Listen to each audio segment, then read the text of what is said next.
হাসপাতালের বেডে শুয়ে অসহ্য যন্ত্রণায় কাতর চোখে মুখে অজানা ভয়ের ছাপ স্পষ্ট। কথা বলতে গিয়েও বারবার আটকে যায়, শুধু অপলক তাকিয়ে থাকে।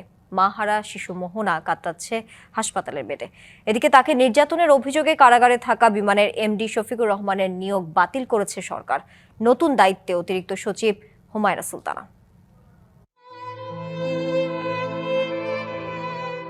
বয়স এখনো 11 পেরোয়নি, শরীর জুড়ে এখনো স্পষ্ট দগদগে ক্ষত।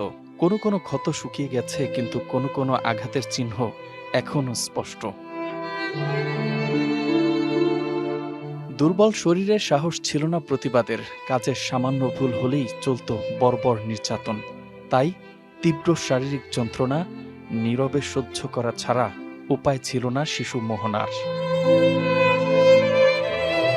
অথচ যত্নে রাখার প্রতিশ্রুতি দিয়েই মোহনাকে নিয়েছিলেন বিমান বাংলাদেশের এমডি শফিকুর রহমান, তার স্ত্রী বিথি।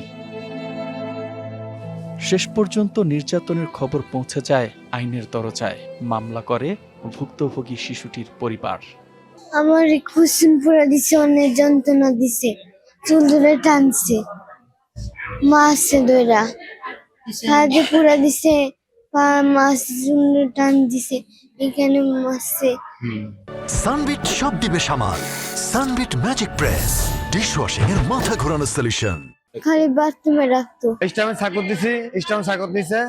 হ্যাঁ বলছে 5 বছর থাকে। আমি 5 বছর আমার যুগ আগে, সমস্যা নেই, আমার মেয়েদের ক্ষতি না। স্টামটা ওদের বাসায় আছে, আইডি কার্ডের ফটোকপি ওদের বাসায় আছে। মোহনার ওপর এমন অমানবিক অত্যাচারের উপযুক্ত বিচার চান বাবা ও প্রতিবেশীরা।